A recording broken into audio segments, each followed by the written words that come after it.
Welcome to day 3 with three-dimensional shapes, also known as polyhedrons. As you guys have noticed by watching Number Rock, there are many different types of three-dimensional shapes. And you guys found some in real life around your house. And I wanted to do a little bit of a deep dive into what these shapes actually look like and also characteristics and attributes of these shapes. So we focused on prisms our first day. Specifically, we looked at rectangular prisms. We also looked at triangular prisms, pentagonal, hexagonal prisms, things like that. But there's many other types of shapes. One type of shape is a cylinder. So I'm on ConnectEd and using my toolkit, and I'm on the 3D Shapes library. And I've gone to prisms and cylinders first. And when I make the shape of my base a circle, I can bring it up here. And now I have my cylinder, and I can show you what this looks like. So a cylinder has bases that are circles. It has no straight lines. So that means that there's no edges or vertices.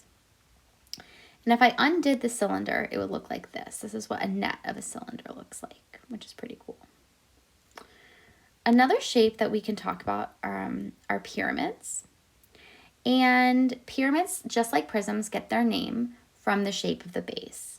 So if I have a triangular base and I pull a pyramid out, it is called a triangular prism. So every face is a triangle, including the base, which is here. So pyramids have, or a triangular pyramid has, one face that's a base and then 3 other faces. So 4 faces total, and the shape of the base is a triangle. And then it has 1, 2, 3, 4 vertices and 1, 2, 3, 4, 5, 6 edges. But if I change the shape of the base to a rectangle, and this rectangle is going to be a square, so I'm changing it to a square here. Notice that my base is a square, and that's going to change the number of edges and vertices I have. So the number of faces, and it will also change the number of faces too. So I have one face that's a base, and that's the bottom. It's the shape of a square, and then I have 4 other faces. So a total of 5 faces. The base is a square. I have 5 vertices. And I also have 1, 2, 3, 4, 5, 6, 7, 8 edges. And if I undid a pyramid, a square pyramid, into its net, it would look like that. Besides pyramids, we can also have cones. So if I make the base of a pyramid a circle, I now have a cone. I'm actually going to increase the height. Let's see if I can. Let's make this instead. Let's do 7. See what happens to it. 1 and 10. Okay. Let's try that one more time. Oh, I think I put 73 accidentally. Okay. So I'm going to bring that out. No, it didn't work. That's okay. So a cone has the base of a that is a circle. So it has one face and it's a base. And then it doesn't really have any edges or vertices because it's circular. And if I undid a cone, this is what the net would look like. The final type of shape that we can talk about is a sphere.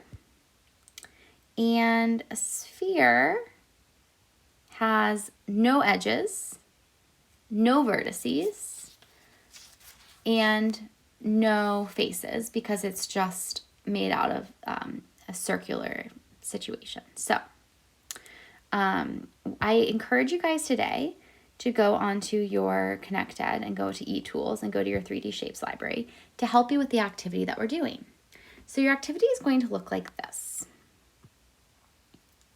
This is going to be on Seesaw. I will also put it on our website if you want to print it out instead and take a picture. But what you're going to do is by either using ConnectEd to experiment and look at the different shapes, or by using nets that you can print out and cut out and put together if you want, you're going to fill out this chart. And I'm going to show you how to do that. We're going to do the sphere together. So I've given you a picture here, and you also may use this picture to help you too. We talked about some of these are tricks. It might have 0 as an answer. So if I look at the sphere, the shape of the base, there is none. So I'm just going to write in none. There are no faces, there are no edges, and there's no vertices. So you're going to do that for all of these. You're going to do it for the cube. You're going to tell me what the shape of the base is. You're going to tell me how many faces it has, including the base, how many edges, and how many vertices. And you're going to do that for the other 6 shapes. You may copy in what I just did at the top on your own. And then you're going to upload it to Seesaw or submit it. And after you do that, you can play around with your nets if you'd like, or go on another 3D shape hunt in your house. It's up to you. Good luck.